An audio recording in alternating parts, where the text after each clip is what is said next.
sueldo mínimo, sino que pase por un criterio de moral, de ética religiosa, digamos, y que la sociedad esté en ese barco, que la sociedad esté en el barco de que vamos a hacer las cosas como Dios manda, como se dice en Chile, no sé si en Perú se dice igual.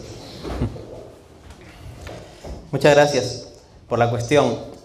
Coincido con Sebastián en esta denuncia al totalitarismo tiránico que muchas veces se ve de parte del Estado y el anarquismo individualista que muchas veces encontramos en las estructuras de mercado, y que debemos poner centralidad en la familia para entender a la persona y no meramente a individuos dispersos.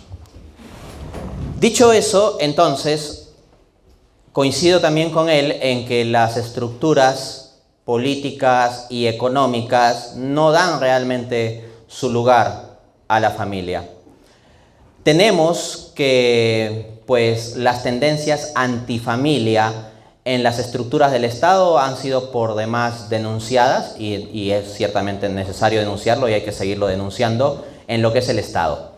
O sea, de que el Estado quiere imponer cierto tipo de ideologías extrañas y ciertos colores y cosas de ese tipo, y que el ministerio tal, o que la ONG tal que está vinculada al ministerio de no sé cuántos, o que el ministro de no sé dónde, o que la presidenta de por allá, o el presidente de por acá, quieren imponer este tipo de cosas y otras, etc. Eso ciertamente se da y hay que combatirlo, las tendencias antifamilias en las estructuras políticas. Sin embargo, creo que algo que no se ha denunciado suficientemente, al menos en el contexto de las discusiones, de lo que se suele llamar como grupos de derecha, es estas mismas tendencias, pero en estructuras de mercado. Por ejemplo, hay empresas privadas que sin que el Estado les imponga, te promocionan en sus logos, especialmente en cierto mes del año, ciertos colores. No necesito ser explícito, todos nos damos cuenta. Por otra parte, tenemos que gran parte del discurso woke se difunde a través de la publicidad.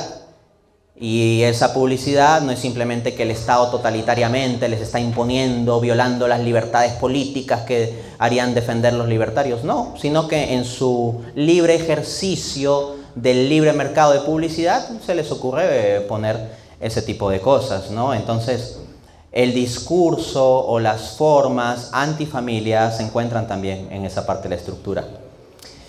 Y efectivamente, para combatir esto requerimos de algo distinto del Estado y distinto del mercado. No digo yo que el mercado deba desaparecer, no es mi postura, no soy comunista.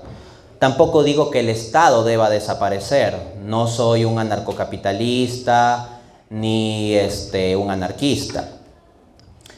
Deben haber estructuras de Estado y de mercado, ciertamente, pero no toda la sociedad puede organizarse solo con base en eso. Requerimos de la célula fundamental de la sociedad, las familias. Pero al mismo tiempo requerimos que las familias se organicen en otros cuerpos intermedios, como asociaciones religiosas, centros culturales, institutos, colegios profesionales, colegios afiliados a una determinada militancia política, histórica, doctrinal, etc. Las familias tienen a su vez que organizarse en estructuras que no sean simplemente las transacciones de mercado o los esquemas puestos o impuestos por el Estado. Y ahí es donde los cristianos tenemos que luchar, por dar una inspiración cristiana, un estilo cristiano y un reflejo de valores cristianos a esto. No se trata de que necesariamente generemos para el día de mañana un Estado cristiano que por fuerza de la ley imponga absolutamente todas las restricciones y todas las regulaciones que dé la gana desde una moral cristiana. Incluso eso tiene sus límites. El propio Santo Tomás de Aquino sostenía que no era conveniente perseguir absolutamente todos los pecados por medio de la ley. Tampoco queremos un Estado policial teocrático, pero que el Estado sea simplemente neutro también sería otro extremo que hay que evitar. Lo que requerimos es una población organizada, familias organizadas en cuerpos intermedios como los que he mencionado, que comiencen a ejercer presión y límites al mercado y al Estado.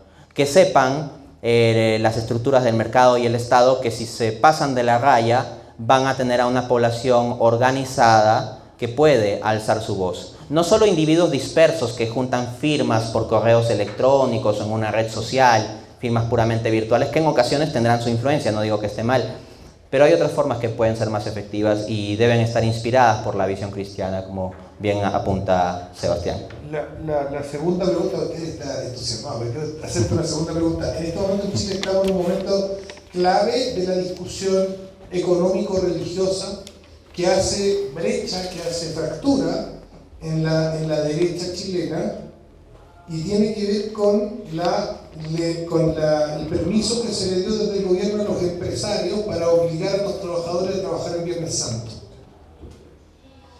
Y que nosotros decimos, necesitamos sindicatos católicos, y la derecha liberal nos dice, ustedes son comunistas. No, pero los necesitamos. Creo que preguntarle a Dante, este tipo de eventualidades demuestran la necesidad de que tanto obreros como empresarios cristianos se organicen para impedir esta clase de abusos.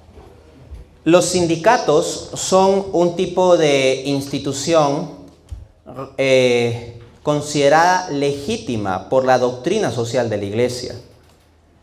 Entonces, hay muchos que dentro de los liberales que se pretenden católicos, pero al menos en ese punto, en otros puntos puede ser que esté todo ok, ¿no? Pero al menos en ese punto, o sea, no es católico una oposición general a todo sindicato.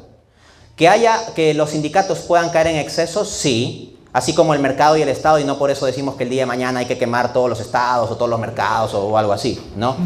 Entonces, que pueda tener que combatirse ciertos extremos o poner límites a ciertos sindicatos, sí, como prácticamente a toda realidad humana.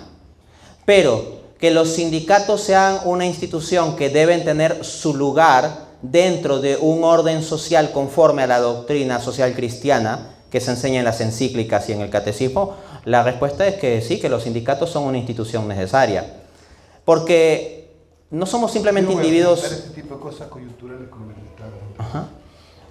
No somos simplemente individuos dispersos, tampoco somos todos una bola homogénea, sino que debe darse oportunidad para formar esos cuerpos intermedios entre un Estado que quiere homogeneizar todo y un mercado en donde cada uno sea un individuo disperso.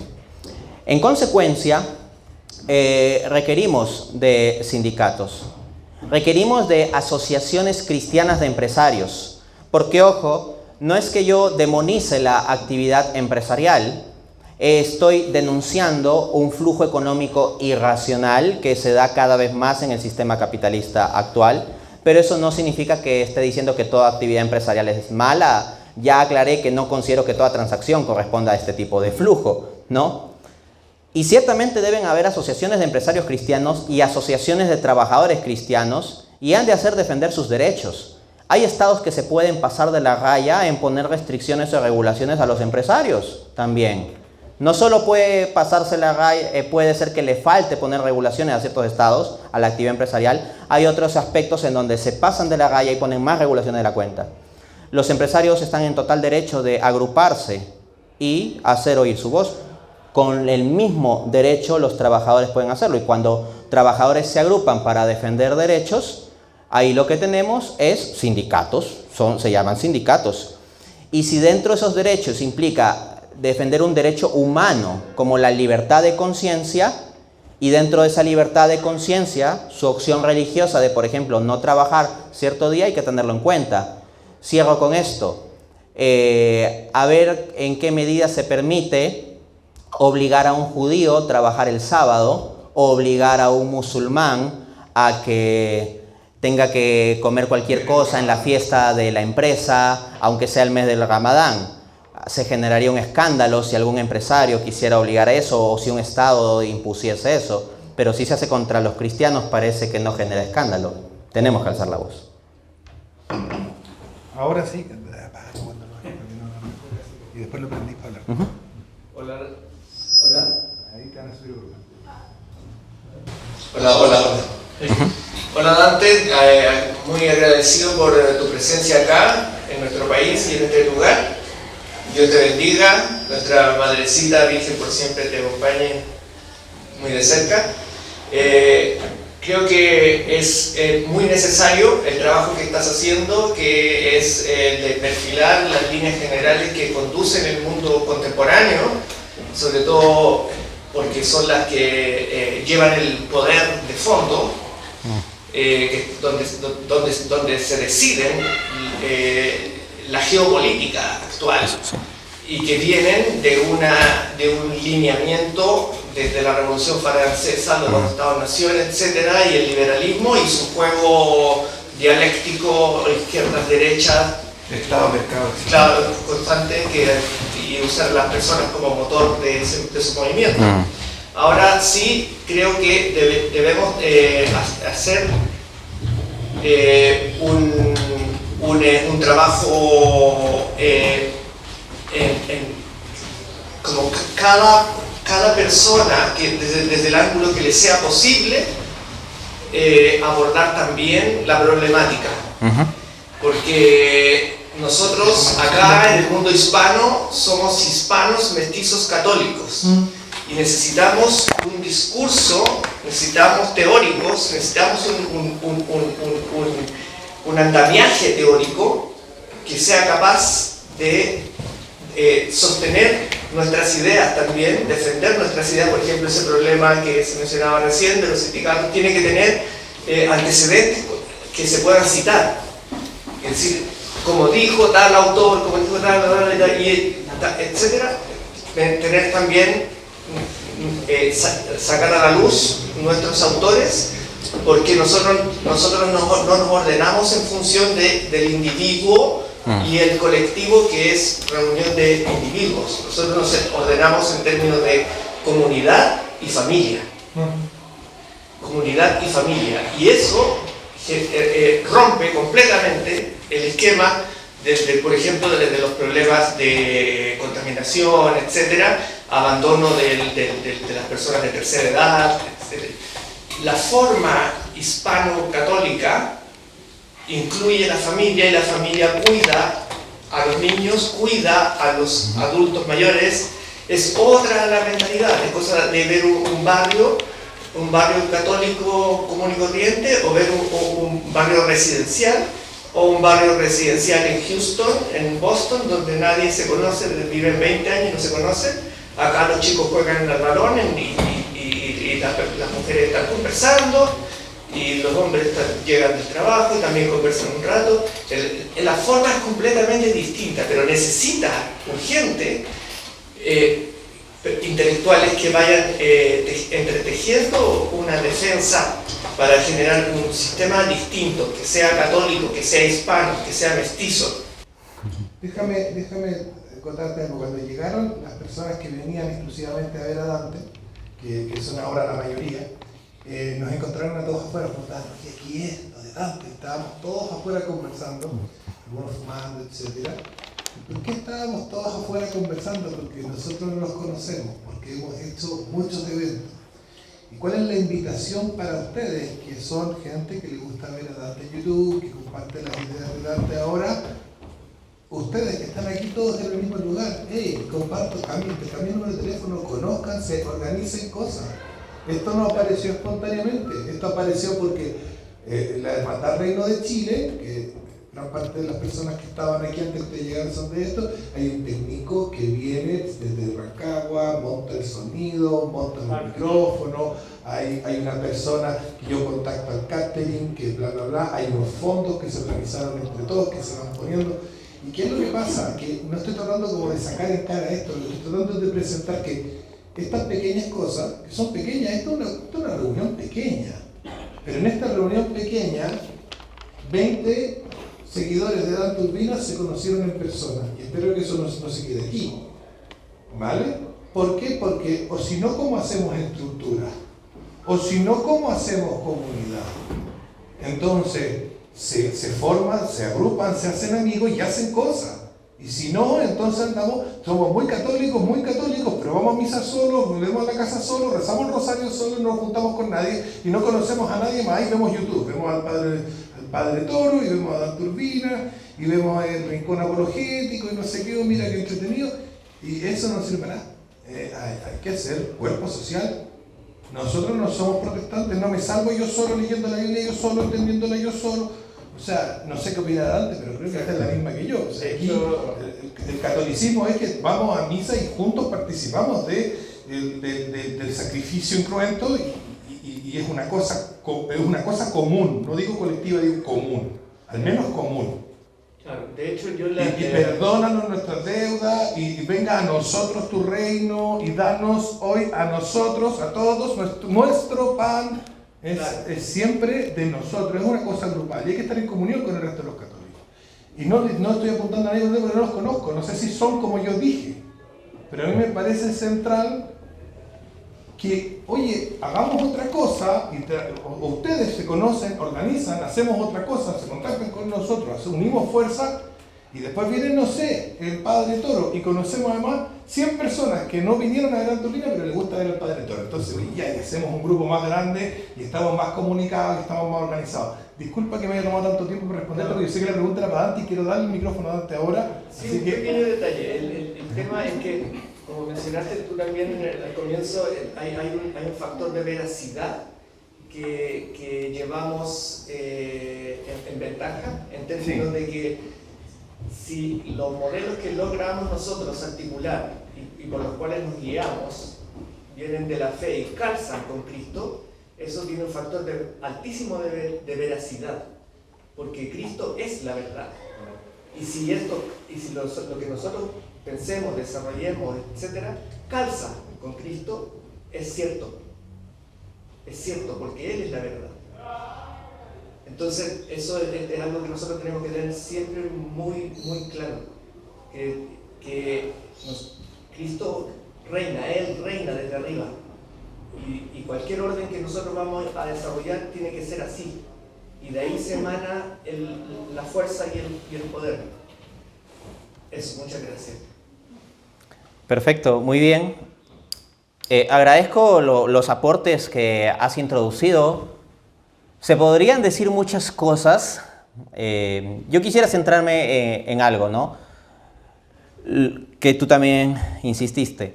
La necesidad de un andamiaje intelectual para todo este proyecto. Sucede que, por ejemplo, hay personas que me dicen, oye Dante, ¿por qué no te metes a política? Entendiéndose por política partidaria, porque en realidad yo estoy muy metido en política, en cierto modo, pero no en política partidaria. Es la verdadera política que no es esa. Exacto, y ahí viene gran parte del problema, que muchas veces hemos reducido la participación política a política partidaria. Elecciones, votos, candidatos, fin. Efectivamente, o sea, nuestra responsabilidad política es cada 4 o 5 años depositar un papelito por un candidato que sea el mal menor. O sea, encima de eso, terminamos votando porque es el mal menor, ¿no? Digo terminamos en el sentido de la generalidad. Personalmente yo no me inclino mucho por la idea de votar por el mal menor. Yo sé que lo que voy a decir es molesto, controversial, pero a mí no me gusta hacer el mal, ni apoyar el mal, ni menor ni mayor, ¿no? Pero bueno, quienes me hayan visto en YouTube ya saben que de cuando en cuando tengo que decir cosas incómodas, ¿no? Porque si no, no puedo vivir. Entonces, volviendo a esto, me pregunta, ¿por qué no te metes en política? Yo no me cierro de forma absoluta a la idea, pero en principio no estoy interesado en meterme en política partidaria. Que pueda yo participar o colaborar en distintos espacios donde esté la cuestión política, sin que específicamente sea partidaria, por supuesto que estoy abierto a hacerlo y lo he venido haciendo en distintos espacios, con distintas tendencias, etcétera. Mientras haya la oportunidad de hacer escuchar la voz de la doctrina social, voy a procurar hacerlo. Ahora bien, es necesario un andamiaje intelectual, como has dicho. Y siento que Dios me llama a contribuir en esa parte, que creo que es la forma en que más eficientemente puedo contribuir.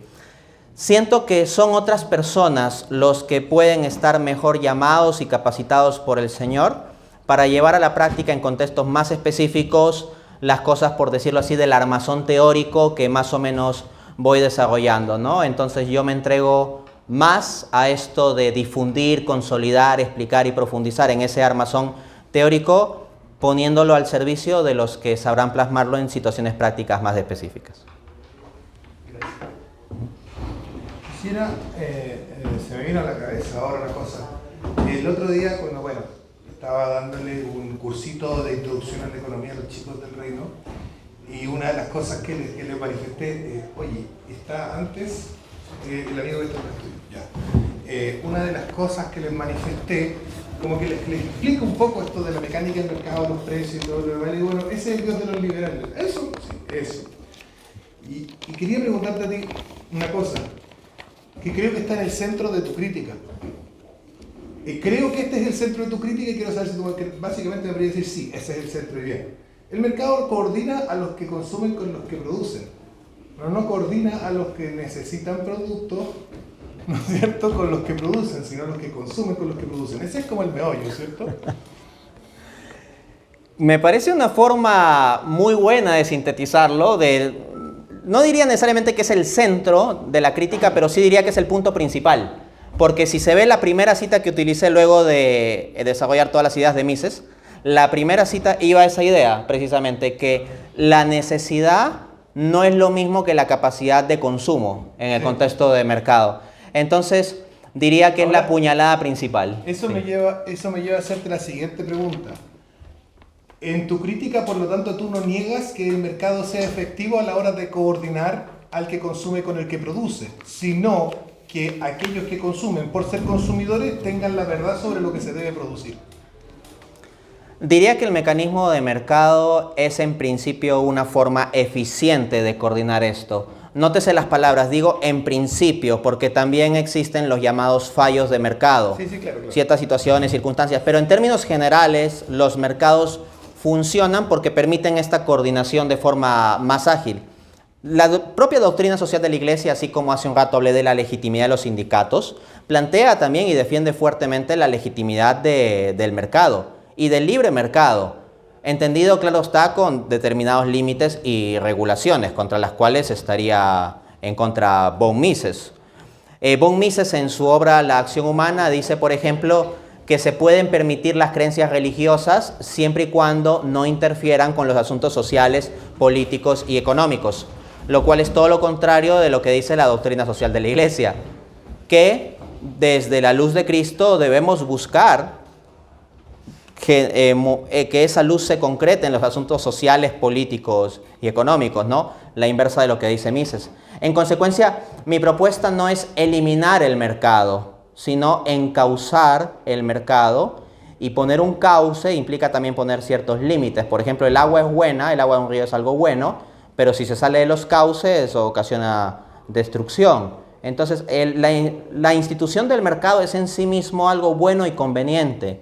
El intercambio, el comercio, la generación, la creatividad, el emprendimiento, son cosas buenas que hay que impulsar, pero a la vez encauzar. A ver, por ahí vamos. Hola, Dante. Por primero un comentario con relación a los sindicatos y el mundo católico.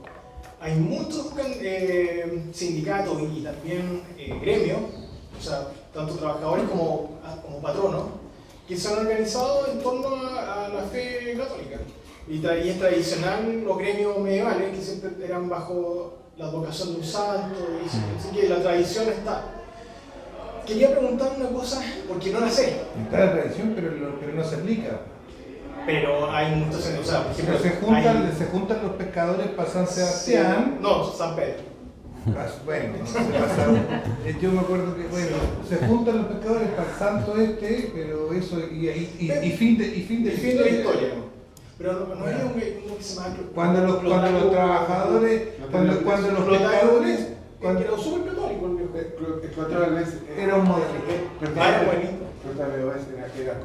Era comunista católico, como la del marín, que parece ser una enfermedad chilena, ser comunista y católico. Ahora, te digo, cuando los pescadores artesanales en Chile se enfrentan a la gran industria o se enfrentan a la regulación Estado, a la ley de pesca y lo que sea así, ¿Lo hacen con invocación a la justicia cristiana, a las nociones cristianas de cómo tiene que funcionar la economía y la sociedad?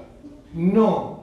Son católicos, sindicatos católicos porque se juntan para San Pedro y San Pablo y somos pescadores. Y, en fin. Había uno que era Entonces diputado, que fue cuidado. pescador. Había un diputado que era pescador. Ya. Del centro. No, Era de ese. no, ese que estuvo en Sí, el diputado después ese fue de pescador. Aysén, que era como, Sí. ese nunca fue pescador, ese era pesquero y vivía en Aysén. Ya.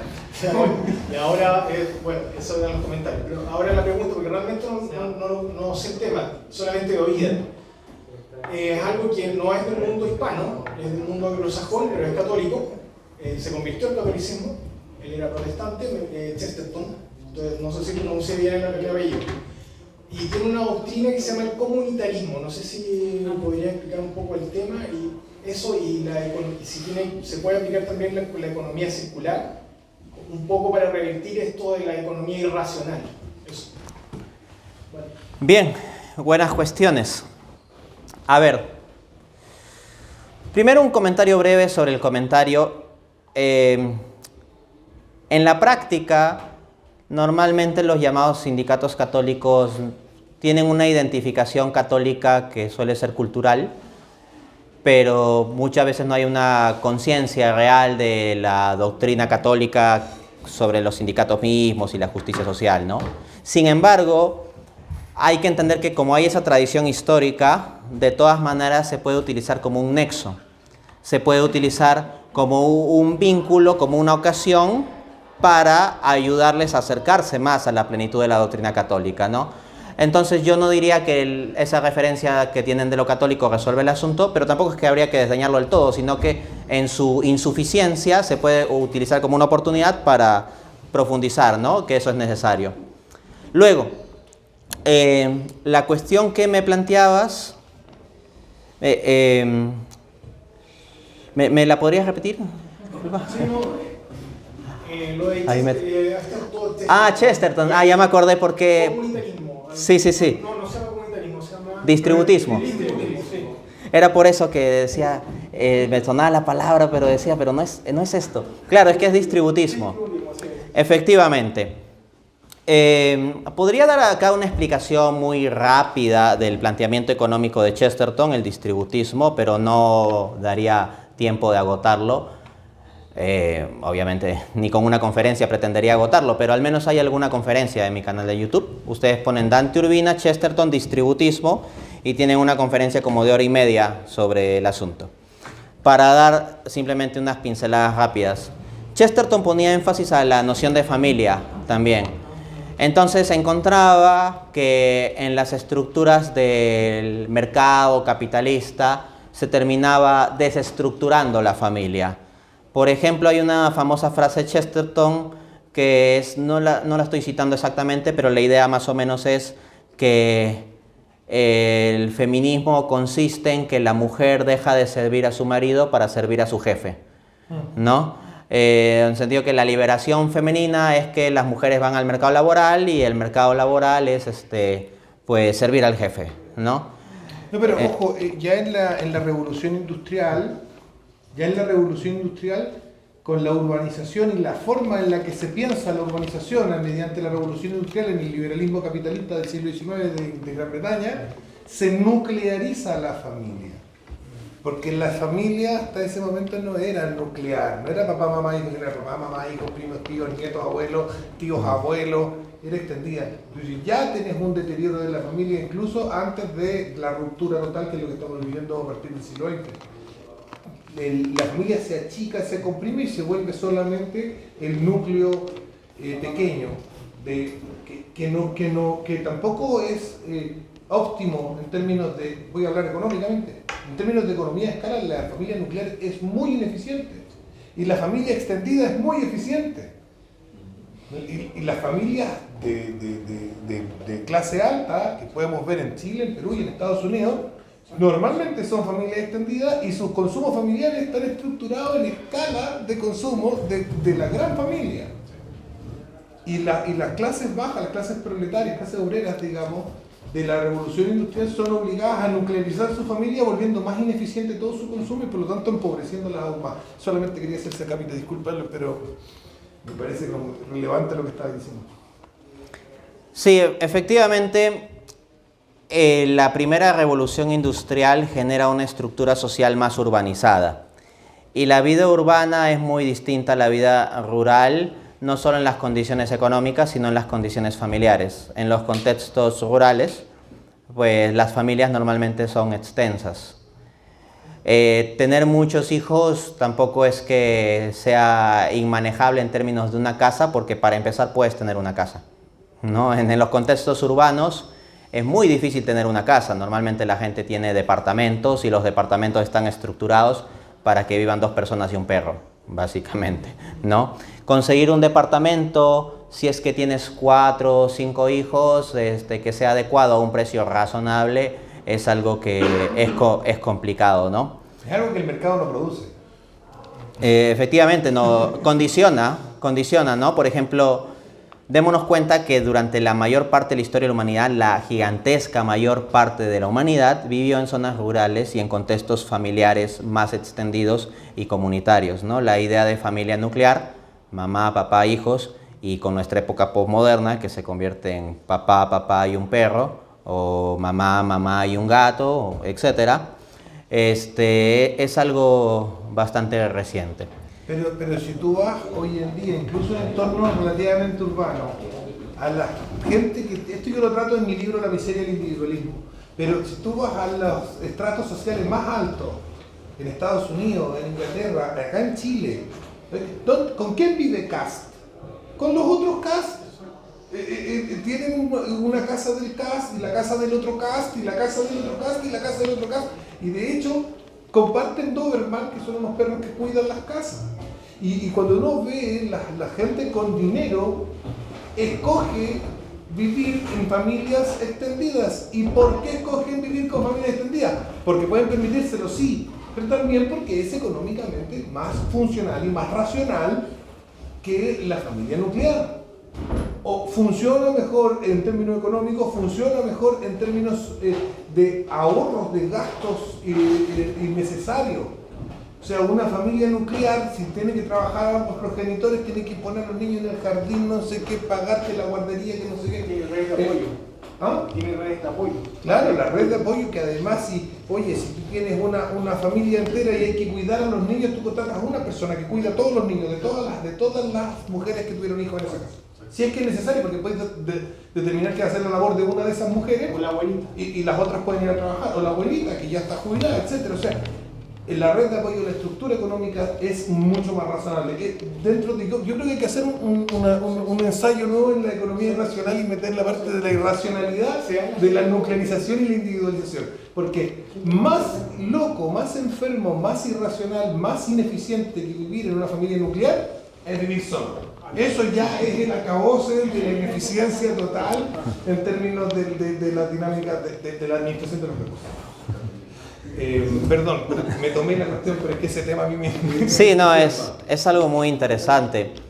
Por ejemplo, una de las formas antifamilias de las estructuras de mercado es que cada vez más nos inducen al individualismo. Comprar paquetes familiares de distintos productos es cada vez más difícil. Yo vivo en Perú, pero eventualmente estuve en España un año haciendo mi maestría. Y cuando yo iba al supermercado me encontraba con que era difícil encontrar productos así en paquete para familias, y que había una cantidad enorme de productos para un solo individuo. Productos que en Perú, que todavía es una sociedad un poco más comunitaria, encontraba en paquetes como para familias. En España me sorprendía, yo decía, nunca me cabía en la cabeza de que cierto producto se pudiera vender individualmente, por ejemplo. Y económicamente es muy ineficiente. Volviendo a lo de Chesterton, que era la cuestión original, entonces Chesterton encontraba que la comunidad era en cierto modo destrozada por un individualismo capitalista. Y por otra parte, también encontraba que el individuo, con su valor personal intrínseco, era borrado dentro de una estructura comunista. Entonces, lo que Chesterton planteaba en el sistema distributista es que cada familia tuviese como una especie de independencia económica, al menos relativa. Y Chesterton coincidía con la observación de que la clave está en la posesión de los medios de producción.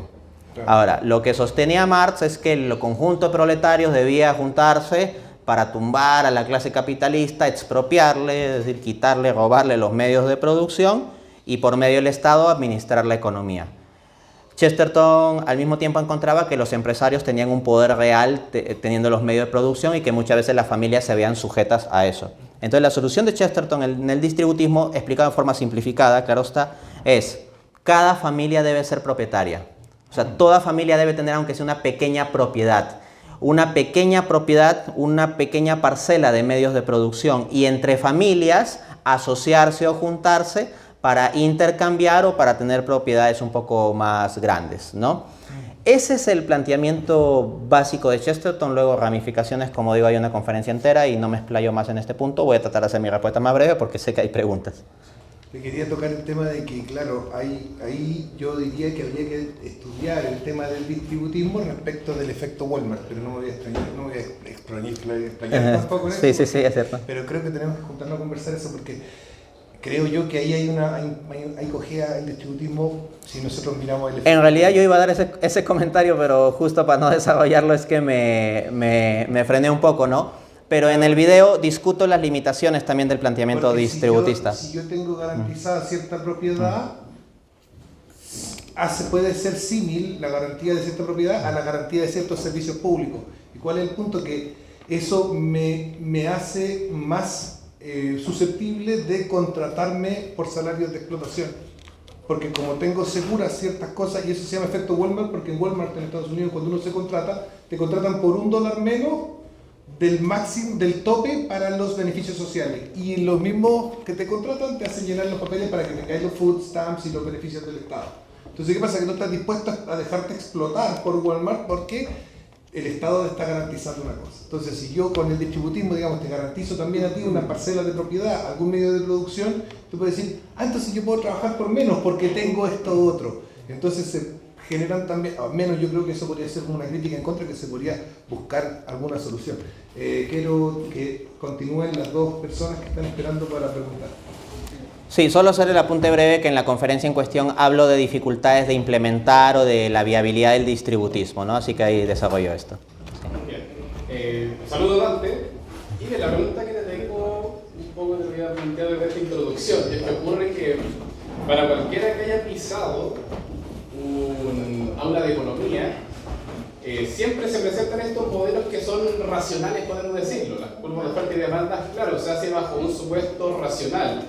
Y la escuela austríaca en particular es una que pone mucho énfasis en este punto, a tal punto de que se ve ciertamente implícito que Mises asume que todo intercambio, todo consumidor es racional. Entonces, ¿cuál es la implicancia de esto? Que como todo es racional, de alguna manera siempre se va a terminar obrando bien. Y como consecuencia tenemos que, claro, se puede vender la pornografía, por ejemplo, se pueden ofrecer servicios que podemos considerar que son inmorales, tenemos lo que tú mencionaste, OnlyFans, ese tipo de cosas. Lo que tú mencionaste, la publicidad no puede tener ningún escrúpulo en ponerte una chiquilla en bikini. Pero además de eso tampoco hay problema, porque resulta que desde la misma subjetividad que se plantea, la supuesta subjetividad. Sí, la supuesta subjetividad. No la asumamos como cierto. O sea, tenemos de alguna manera, muchas verdades que se contradicen entre sí y se desvía lo importante. Entonces, a esto va la pregunta. ¿No crees que de alguna manera el planteamiento de Mises niega de alguna manera que el ser humano puede obrar mal? O por otro lado, tal vez que Mises asume que no hay pecado original en el hombre, o sea que no puede ser desviado en su actuar y no se puede equivocar a la hora de consumir. A ver, te lo dijo Francisco en la tercera ponencia. Si el valor es realmente subjetivo, lo cual es falso, el ser humano no se puede equivocar. Entonces todo lo que hacemos está bien, nada está mal, porque subjetivamente encontramos que está bien y por lo tanto está bien. No sé qué quiere decir Dante, pero eso se dijo, o sea, lo que tú preguntaste lo trató Francisco. No sé si Francisco también quiere aumentar al respecto, pero Dante. Fundamentalmente es eso, ¿no? Lo que se ha mencionado. El propio von Mises aborda ese asunto. O sea, dice como que puede haber ciertos fines que son atendidos por el mercado porque hay consumidores que los buscan, pero que al mismo tiempo ciertas personas considerarían como reñidos con la moral. Entonces, ¿qué hacemos en aquellos casos en los cuales las cosas que se transan en el mercado, que se promocionan en el mercado, son contrarios a la moral? En otras palabras, ¿qué hacemos con el juicio moral sobre las finalidades de la actividad económica? La respuesta de von Mises es que no importa. Lo que sostiene von Mises es que la cuestión de la moral es una cuestión externa y que no afecta en nada el esquema que él está planteando. Lo que él sostiene es que basta con que se den las cosas que la gente busca, y si se da a la gente lo que ellos buscan, pues el juicio moral que pueda hacer tal o cual agente externo no tiene relevancia. Bueno, ahí es donde mete esta famosa frase Mises en La acción humana, dice que la ciencia económica es una ciencia natural libre de juicios de valor. O sea que no tiene nada que ver con la ética, y hace esta separación, que nunca se había hecho, por cierto, porque todos los pensamientos económicos, hasta Mises, son éticos, incluido al demente protestante de Adam Smith. En resumen, entonces, lo que hace Mises es que la preocupación moral que tú pones en la pregunta dice que queda, en cierto modo, fuera del sistema del análisis económico, lo cual creo que es una muy grave deficiencia del análisis económico de Mises.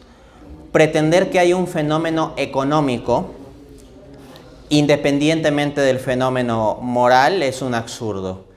Y agradezco mucho tu pregunta porque permite denunciar un absurdo sumamente extendido entre gente que se llama a sí misma de derecha normalmente. Que cuando ven críticas al liberalismo económico, algunos dicen, bueno, pero es que yo soy liberal en lo económico, pero conservador en lo social o conservador en lo moral. Entonces es como que todo el conjunto de críticas que estoy haciendo, o las que tú apuntas como el tema del mercado de pornografía, etcétera, no, uno puede ser liberal en lo económico pero conservador en lo social. Eso es un absurdo porque, por ejemplo, el mercado de pornografía es un fenómeno de orden económico o de orden moral. Ambos. No tienes una especie de químicamente puro que solo es una cosa económica sin ninguna cualidad moral. Cuando me refiero a cualidad moral, me refiero a que es pasible de juicio moral, no que esté bien, sino que puede ser moral o inmoral, ¿no? Que es pasible de juicio moral. En otras palabras, no existen fenómenos químicamente puros aislados de la consideración moral, y por lo tanto un buen economista y un buen enfoque económico tiene que tener en cuenta esa dimensión, y Mises no la tiene, al menos dentro de su enfoque económico. Hola, dos preguntas. Te felicito por hablar como de los temas, lo que se llama una parte de la batalla cultural, como las explicaciones económicas, las explicaciones quizás de qué sistemas van más a lo que Dios quiere. Te tengo una pregunta con respecto a la diferenciación entre el modelo económico y lo que son verdaderamente las personas, que si bien es cierto están estrechamente relacionadas, pueden no estar funcionando al mismo tiempo. Por ejemplo, pueden haber un gran cambio económico, podemos tener, yo qué sé, sindicatos tratando de decir, oye, esto está mal, está bien decir eso, pero podemos diferenciar y explicitar y explicar a las personas todos los problemas, y se hacen sindicatos y se logra cambiar el sistema, aunque es muy difícil, pero aún en un caso donde se puede cambiar el sistema, pueden haber 0 personas cargando su cruz, porque seamos honestos, pueden haber un cambio de sistema total, pero con el caso, por ejemplo, de fumar, ¿cuántas personas aún en la actualidad, o con un cambio de sistema, un sistema X, un sistema Y, un sistema Z, van a seguir fumando? Y no fumar en un sentido de... Sí, yo voy a seguir fumando. Sí, pero Ténganlo claro. estoy hablando como de fumar en un sentido de adicción. Sí, soy adicto al tabaco y voy a seguir fumando. En el sistema que venga. Ponme el sistema económico que quiera, yo voy a fumar. Pónmelos al fondo del supermercado, yo los voy a ir a buscar. ¿Ya? Claro, como cristianos nosotros sabemos que... Otras personas no van a fumar porque van a tener menos tentaciones, personas que legítimamente quieren dejar de fumar, como lo que decía Dante. Y está bien, porque si una persona quiere dejar de fumar, no está bueno ponerle los cigarros en la cara, digamos, no es muy caritativo que digamos, pero yo voy a seguir fumando, no tengo ninguna intención de ninguna. Bueno, como cristianos, nosotros sabemos que no solamente con fumar, puede ser con más cosas. Nuestro cuerpo es el templo del Espíritu Santo. Entonces, quizás no con fumar en exceso, pero quizás con tomar en exceso, o quizás cuántas personas en un sistema perfecto pueden decir, viva la familia, pueden tener una familia y a los 2 años se engañan a la esposa. Problemas vas a tener, somos seres de naturaleza caída. Esta idea de que, a ver, cuando Dante resalta problemas, yo resalto problemas, o cualquier persona resalta problemas, cualquier persona sensata, muy bien Dante dijo, oye, aquí el mercado tiene problemas, tampoco se trata de eliminar el mercado, el Estado tiene problemas, no se trata de eliminar el Estado. Porque una persona medianamente sensata sabe que problemas van a haber. Somos seres humanos de una naturaleza caída. La otra vez una persona que me dijo, es que yo no soy católico, no creo que sea una naturaleza caída. Le pregunté, ¿tú encontré que mentir está bien? Y me dijo, no, encuentro que está mal. ¿Ya? ¿Y hay mentido? Sí, he mentido. Ya listo, tiene una naturaleza caída, fin de la historia. Ahora, como estamos todos, tenemos una naturaleza caída, sabemos que van a pasar cosas malas. Yo no tengo la certeza que tiene mi esposa de que yo le voy a hacer fiel toda la vida. Ella la tiene, yo no, quiero cumplir con esa expectativa, pero no tengo la certeza. Y no creo que tú la puedas tener, y nadie la puede tener. Todos sabemos que estamos siempre en lucha contra las cosas, en esa violencia que nos hacemos nosotros mismos, la que habla Jesús, ¿no es cierto? Renunciar a superviolencia, etc. Tenemos que hacernos violencia continuamente porque estamos siempre con tendencias, con inclinaciones al mal. Y vamos a tener problemas. Esta idea de que vamos a hacer una sociedad perfecta, el reino de Dios en la tierra, eso es de los comunistas que están soñando, que dicen que son materialistas y son puras idealismos, ensoñaciones. Nosotros no estamos aquí para eso. Nosotros estamos aquí para decir, oye, mira, nuestra sociedad tiene problemas que debería tener una sociedad cristiana o tiene unos problemas que tiene una sociedad que no tiene nada que ver con Cristo. Esa es la cuestión. Si nosotros vamos a tener una sociedad cristiana, va a tener sus problemas, pero van a ser otros. Ahí va mi pregunta, porque no sé, podemos, claro, cambiar el sistema y decir gloria a Dios, pero no hay un cambio como de conducta. Y es distinto como decir, somos imperfectos, soy imperfecto, voy a seguir pecando, voy a comportarme como un cristiano debería comportarse, a negar completamente eso. Entonces, y está el otro caso, por ejemplo, decir, mira, el sistema está mal, pero hay personas, un remanente, como dice la Biblia en Romanos, es decir, un remanente que está apartado para el servicio de nuestro Maestro, que es Jesucristo. Entonces, puede haber un remanente en un sistema que quizás está mal. Entonces, sí, está estrechamente relacionado el sistema con las personas, con el cambio de corazón. Pero si el sistema está bien, pero las personas siguen viendo pornografía, o quizá la pornografía no existe, pero siguen contactando con la gente. Es que la pregunta es otra, disculpa un poco. La pregunta es otra, la pregunta es, ¿debería un buen gobernante tratar de proteger a su pueblo de los males de la pornografía? Ahora, si la gente sigue viendo pornografía, pese a los esfuerzos del gobernante, eso ya es problema de cada uno, ¿cachai? O sea, sí. No, porque no es todopoderoso el gobernante. Pero si yo estoy gobernando, soy un gobernante cristiano, por ejemplo, y me fijo que Chile es el país de Sudamérica y uno de los 5 países del mundo que más consumen pornografía, yo tengo que hacer algo al respecto. Probablemente no me resulta porque los chilenos están empecinados y quieren seguir viendo pornografía, perfecto, pero yo me quedo con la conciencia tranquila y hice algo al respecto. Y como sociedad, los que estamos de acuerdo y estamos conscientes de ese problema, tenemos que hacer algo al respecto, aunque no nos resulte, aunque no nos funcione, y la gente no nos ve que diga voy a seguir viendo pornografía, bueno, por lo menos hicimos algo. Creo yo, no sé. No sé qué piensa Dante, le voy a dar la palabra. Ahora viene mi pregunta. Ya viendo al punto. Dante, para ti, ¿qué es más importante para Dios? ¿El cambio de sistema económico o el sistema político, que es muy importante para Dios? ¿O lo que pasa dentro de uno, del corazón? Como de a dónde te quiere llevar el Espíritu Santo, que cada persona pueda conocer verdaderamente a Dios y pueda ser salvo. ¿Qué es más importante o qué tanto se relaciona una con otra? Bien, Jesús dijo en el Evangelio de Lucas, el reino de Dios está en ustedes o dentro de ustedes. Entonces Jesús ve el reino de Dios fundamentalmente como una dimensión interior. Pero yo trato de ser cuidadoso con mis palabras, no digo exclusivamente, sino fundamentalmente. A su vez, Jesús en Juan 18 dice, mi reino no es de este mundo. Entonces ciertamente hay un reino, pero no es de este mundo.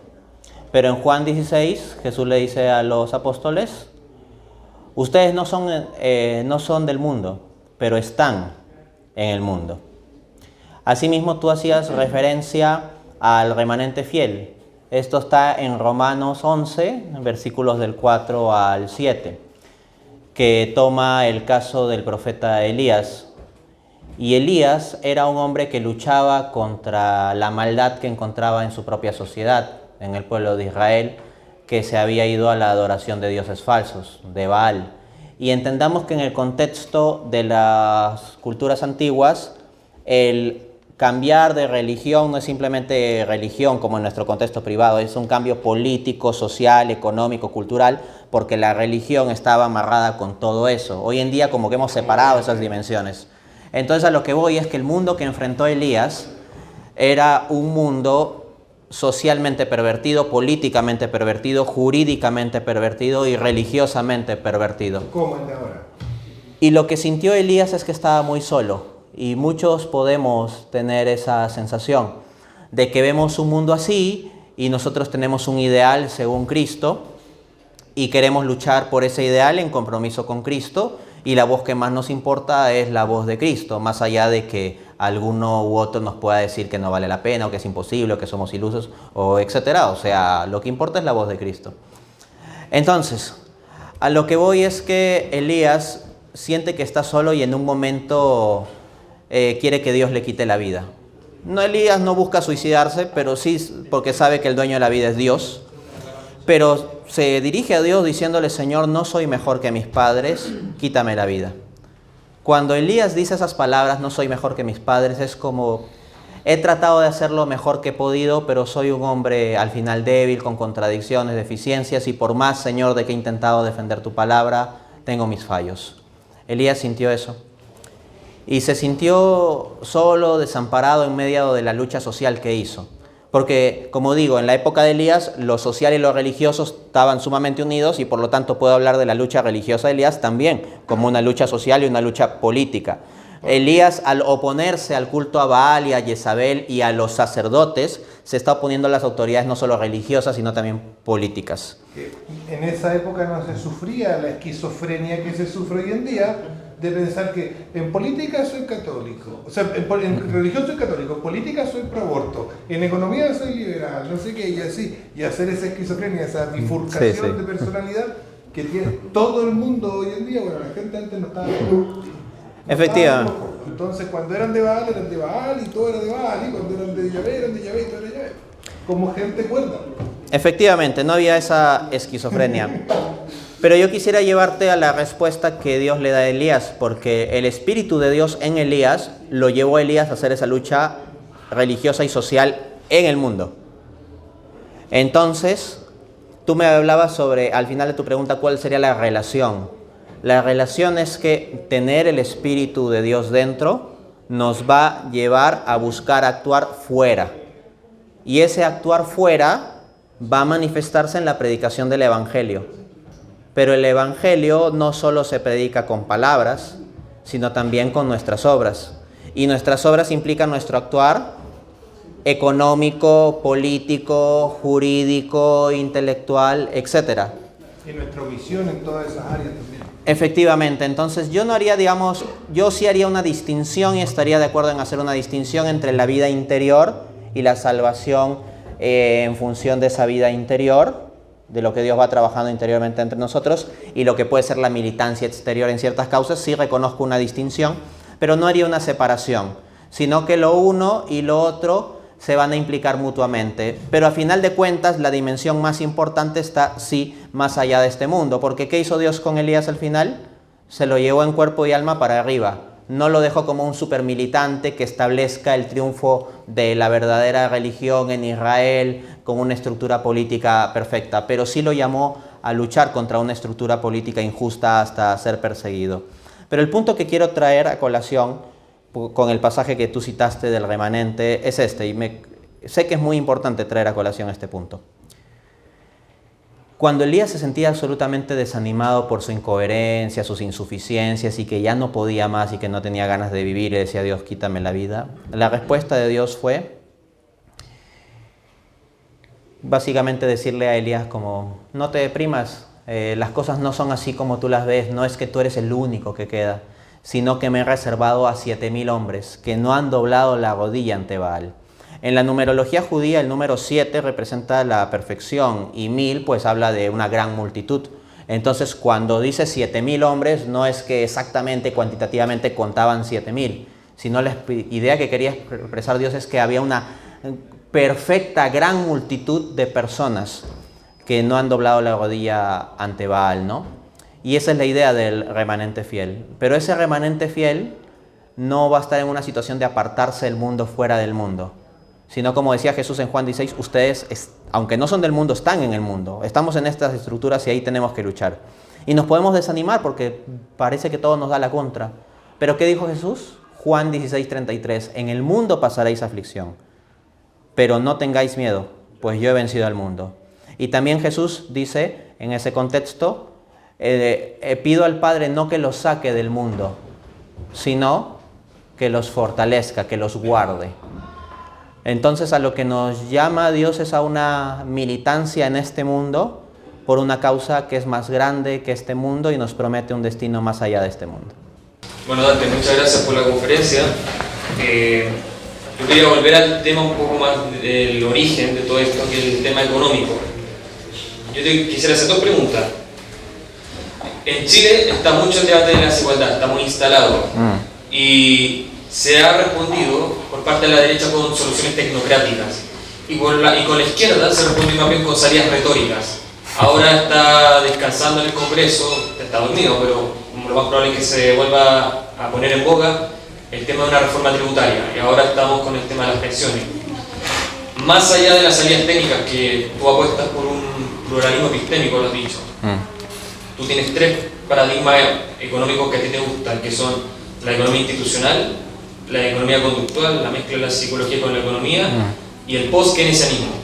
Me gustaría si podías explicar brevemente qué consiste este último, porque a los liberales les produce un cortocircuito neuronal o mononeuronal en algunos casos.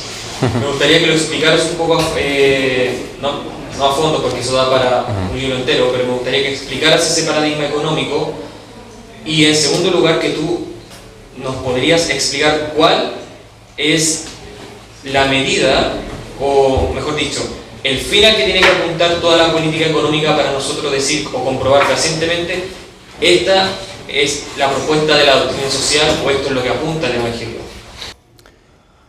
Ok, a ver, con respecto al post-keynesianismo, el post-keynesianismo es el enemigo natural de la escuela austriaca. Normalmente a los austriacos les gusta pelearse contra los marxistas. Entonces muchos le tienen gran respeto intelectual a la escuela austriaca de economía, viendo pues cómo destrozan comunistas. Pues bien, eso sería el equivalente a que ustedes me consideren un gran boxeador porque destrozo a un niño de 5 años. ¿Ok? O sea, a lo que voy es que el comunismo es una propuesta económica tan irrazonable que el hecho de que la escuela austriaca destroce al comunismo no es tanto mérito de la escuela austriaca, sino de mérito del marxismo o del comunismo, para decirlo más específicamente. Ahora, fuera de eso, en el ámbito de discusiones políticas difundidas, otros son las discusiones académicas más elevadas, ¿no?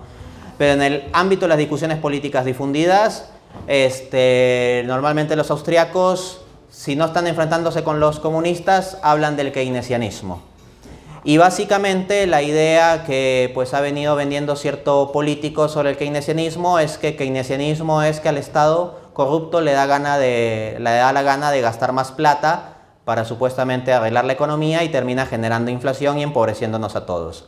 Entonces, bajo esa definición de keynesianismo, pues el keynesianismo parece algo absolutamente tonto y por lo tanto tenemos la superioridad de la escuela austriaca frente a la tontería marxista y la tontería keynesiana. Pero hay que decir que el keynesianismo es un esquema teórico bastante más complejo. Keynes no definía su visión económica como decir simplemente, hay que gastar, el Estado tiene que gastar más y más y más. Ojo, no soy keynesiano, hay planteamientos de Keynes con los cuales discrepo. Y sobre lo que me preguntan, propiamente no es el keynesianismo, sino el post-keynesianismo.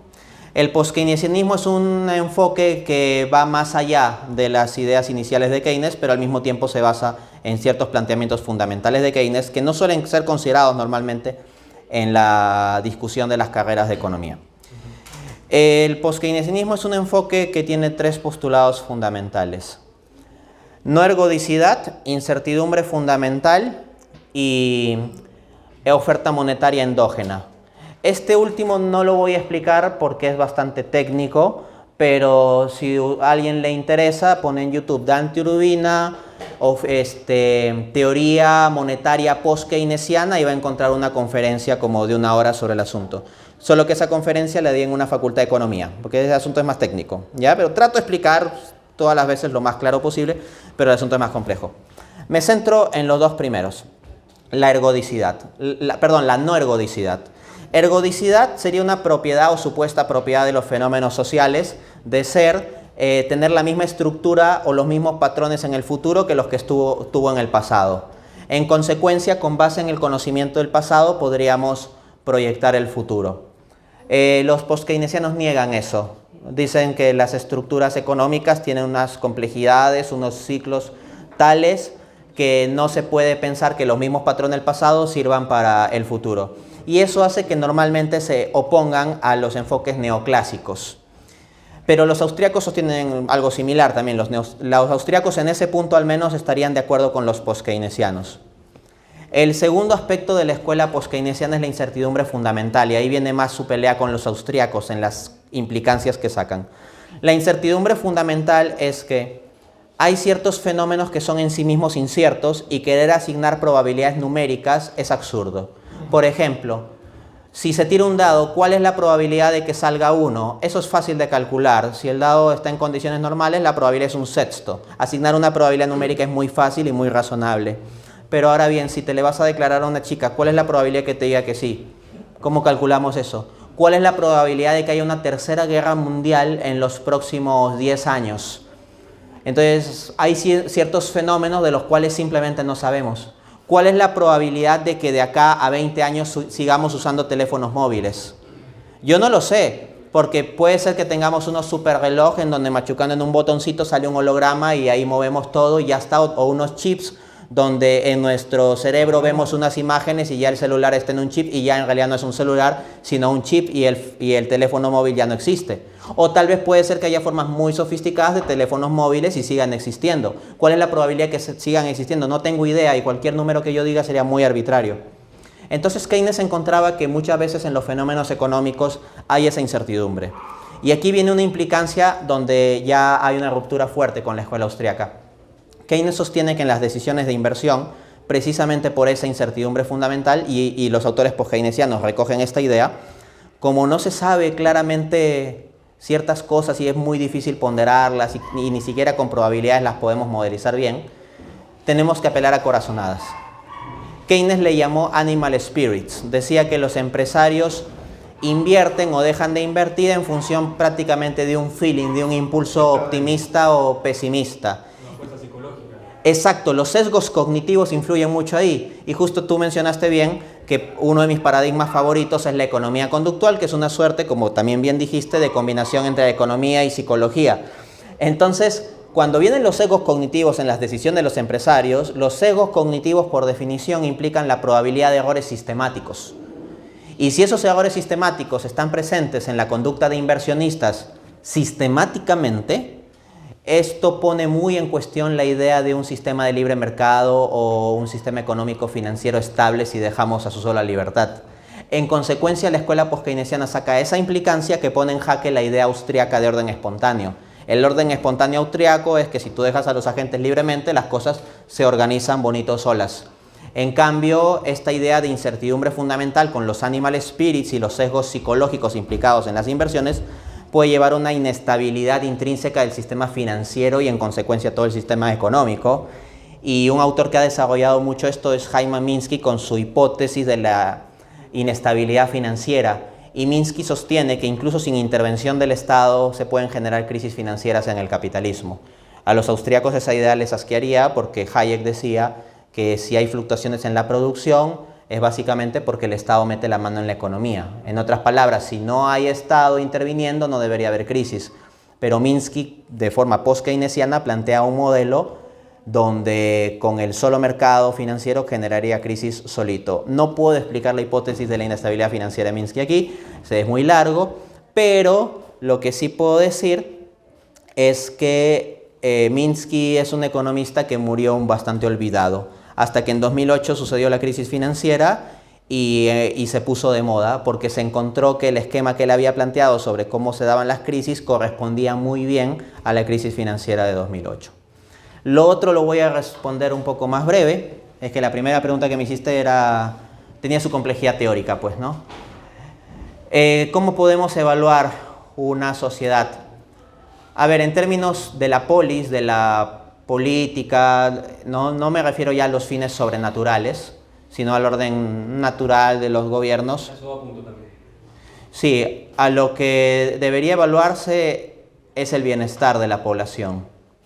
Es difícil cuantificar eso, yo lo sé, pero eso es lo que debe evaluarse. Una opción sería generar índices multidimensionales que tomen en cuenta factores como crecimiento económico, crecimiento de ingresos, pero también desigualdad, niveles de desnutrición, extensión de ciertas conductas viciosas o suicidio, y hacer un índice ponderado y juzgar a los países en términos de que avanzan o retroceden en su desarrollo más con ese índice, que tendrá sus limitaciones, pero será mucho mejor que el solo hecho de juzgarlo con el crecimiento o decrecimiento de la producción del PBI, ¿no?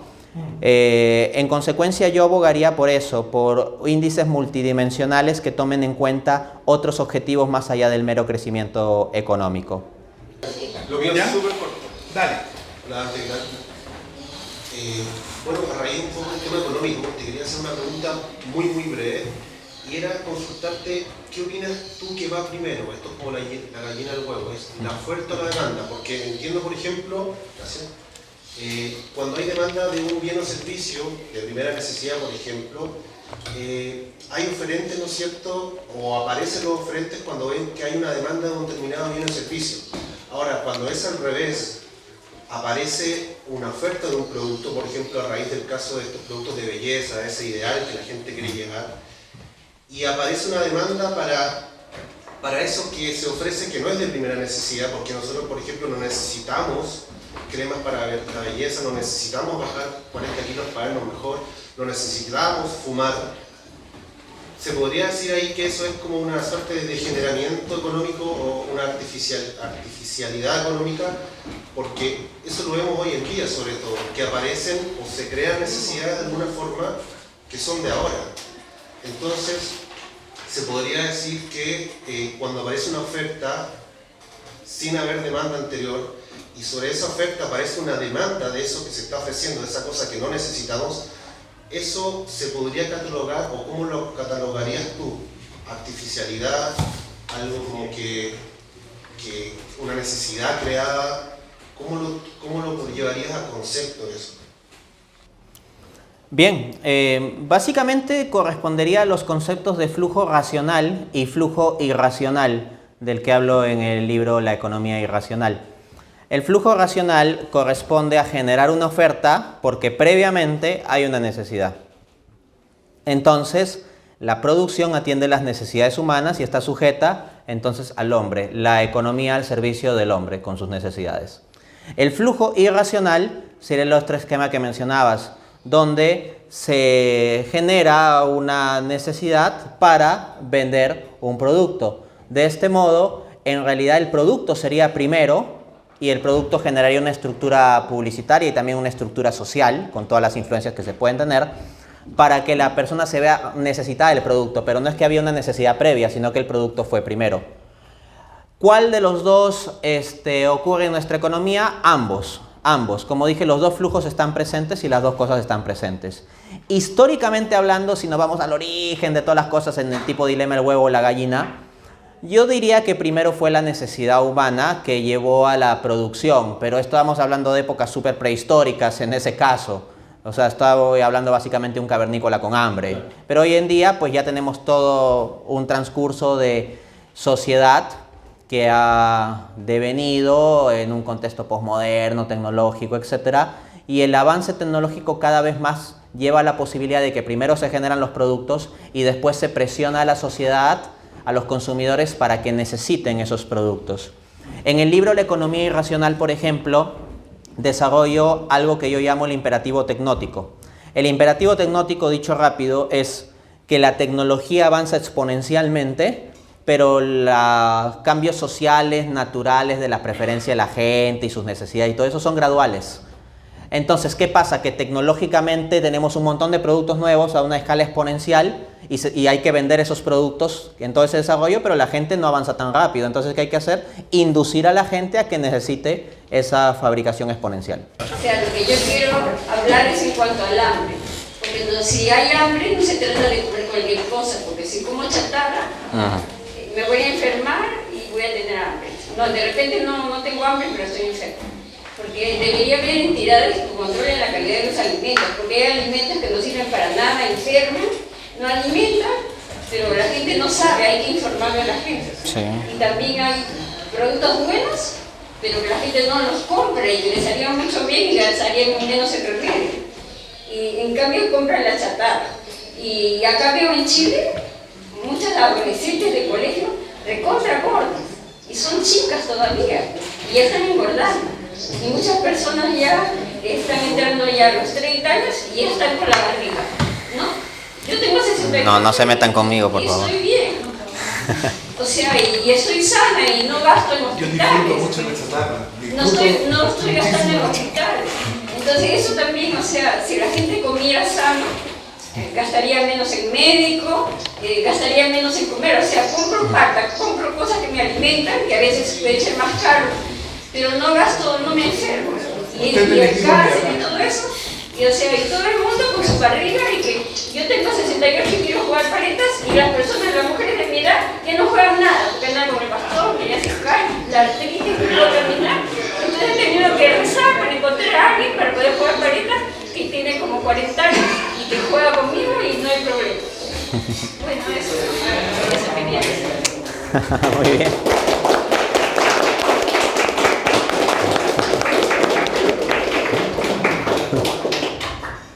Bueno, en primer lugar, hacer un mea culpa o un disclaimer de que soy una persona de 34 años que a partir de que me he casado he comenzado, y especialmente desde que he comenzado a tener hijos, que me ha crecido un poco la pancita también, ¿no? ¿Cuántos hijos? Ya llevo 3. Ya yo vi 4 y se nota. Y nosotros ni siquiera los llevamos, pero pareciera, ¿no? Sí. Bueno.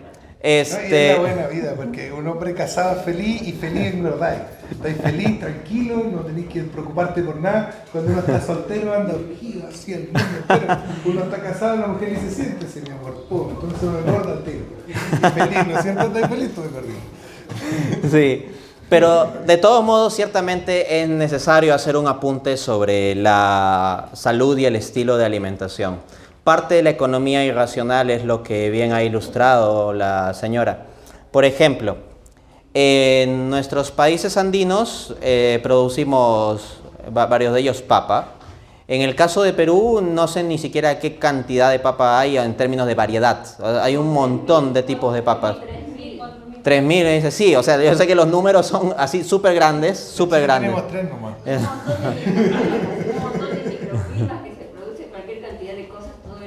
Efectivamente, y dentro de esos microclimas y esa diversa producción de papas, pues hay las que tendrán unas propiedades particularmente beneficiosas en términos de salud, pero en la práctica, en la ciudad, en Lima, en la capital donde yo vivo, comemos 2 o 3 tipos de papa, y de esos 2 o 3 tipos, el papa blanca, que es el más internacionalmente estandarizado, sería como el 80% de lo que consumimos, siendo en un contexto de Perú con una gigantesca variedad de papa.